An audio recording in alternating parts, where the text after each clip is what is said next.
Ikenje amone ati kuliko nembozo ngebitambudde mu nteekateeka ez'okwenja akalulu nate tugenda kuwali mu Gombe Nansana mu disitulikiti wa Kiso obadde okulaga obutulumativu okuva eri bakkansala nga babakanya nti embalirira eyisiddwa.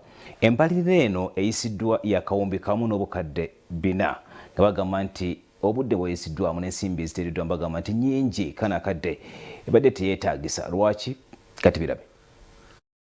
Wabaddewo okubagana empawa mu bakkansala abagombe mu municipality eno ng'abamu ku bakkansala bawakanya ssente nnyingi eziri mu mbalirira eyisiddwa ey'omwaka 2022-2023.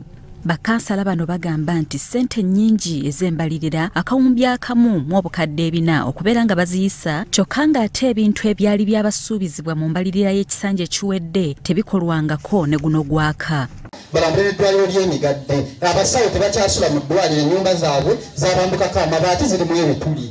Mbasaba ekyo kitwale ng'ekikulu kubeeza komplenti nazifunye okuva ku ddwaliro ate nange nga natuukayo ng'eddwaliro akasolya akavuddeko era ne twetaba mu kuzzaako n'amabaati gasigalamu ebituli. Nsaba kanseri naye ekitiibwa naye nagwe tukwatako ensonga y'emigadde ku ssomero lya St. Bali ku Ddembe Nabinaka n'emigadde bese Center 2 zikonsidaringibwe kubanga ensonga ezikwata dayirekiti ku miwe y'omusolo ezitannaba kukolebwako. Honorable Speaker, project esooka ye Lakeri Road. Lakeri Road eyita mu katale n'econnectinga mu Kirwanira. Project ey'okubiri ye Mwererwe Kyambizi Road. Oluguudo oluva Mwererwe ku Collins ne lugenda lukoma eri Ekyambizi nga ku kereziya y'Abakatuliki. I'm glad to inform this council that the contractors are available. Bakkansala bano nga bakulembeddwamu Lubuulwa Yasiini bennyamidde olw'akabuyonjo eri mu kuzimbibwa ku kitebe ky'eggombolola y'Eggombe kyokka nga mu ntuulo eziwedde baali bakkaanya kabuyonjo ezimbibwe mu ttaka lye baagula okuva eri Obwakabaka.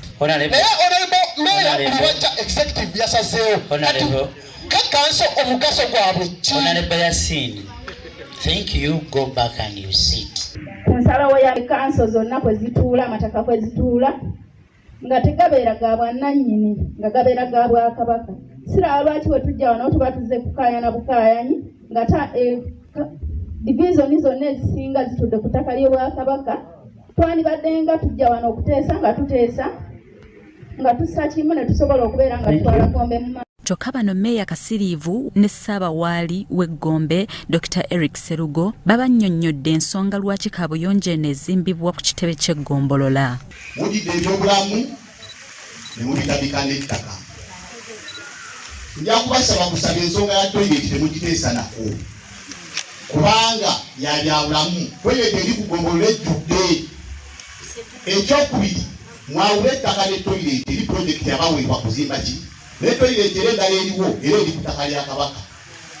Twawa obuvunaanyizibwa Meeya nga ntuukiridde ne tawuni kiraka nti twagala kuzimba toyireti wano.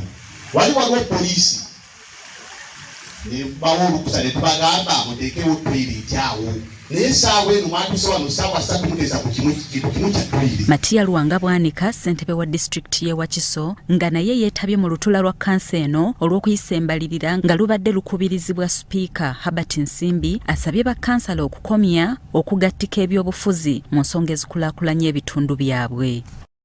Basawo ne banyabo ekintu ky'obeera nakyo ky'oba oyagala kubanga bwe tuba tuteesa bya nkulakulana byaffe biyambe ne community. Kitegeeza nti okukyuka mu opinion oba okuba n'ekirowoozo ekyawukana ku ky'omulala si issue naye ky'obuvunaanyizibwa kwe kukonvinsinga abalala bonna batwale ekikyo. Byawanduru Bone, Salt TV, Omonnyo.